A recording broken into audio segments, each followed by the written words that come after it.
I'm taking my nieces and nephews to go tour colleges, and everywhere you see posters and pamphlets about binge drinking, and it's just this epidemic on college campuses. People, the partying, the drinking, and people are making horrible decisions, consequences. And I read an article by a woman who's been researching it. She's in education. She's been trying to stop it, and she's since the mid '80s, right? So this is what she says, and she says this stuff as if like this is the difference between education and wisdom, right?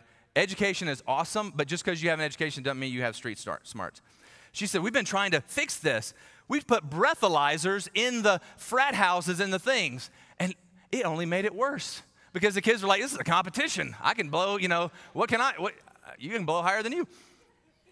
And then she says this, in shock. We thought if we could educate and demonstrate to the students that their performance deteriorated under alcohol, they would be convinced that their alcohol consumption put them at risk. But knowing that they would be emotionally and physically impaired did not seem to reduce their consumption.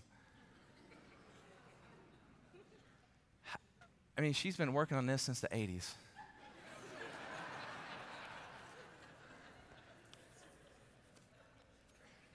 Of course, education is good, but it's not going to transform you because she thinks the problem is a little bit of information. Listen, you got all the education you ever need. The first time you got high or hammered, you got all the education you ever needed, and no one has ever said to themselves, you know what? I want to make some good decisions this weekend, so I'm going to get blitzed. No one has ever said, I'm thinking about how could I advance my career, care for my family better. I know I'll get hammered. No one ever thinks that way.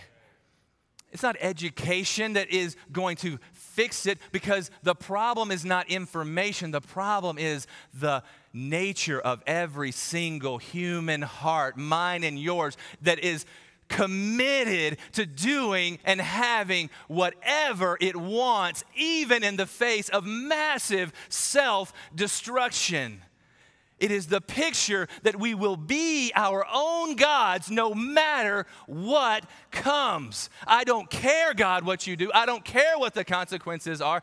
I will rule my heart. Better to be a ruler in hell than a servant in heaven.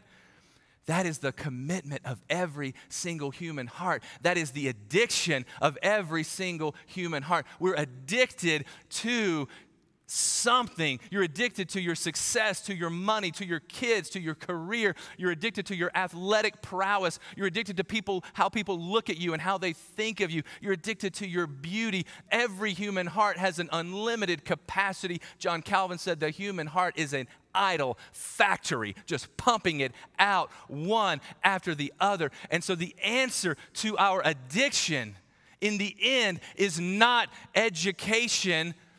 It is transformation. Transformation from the gospel.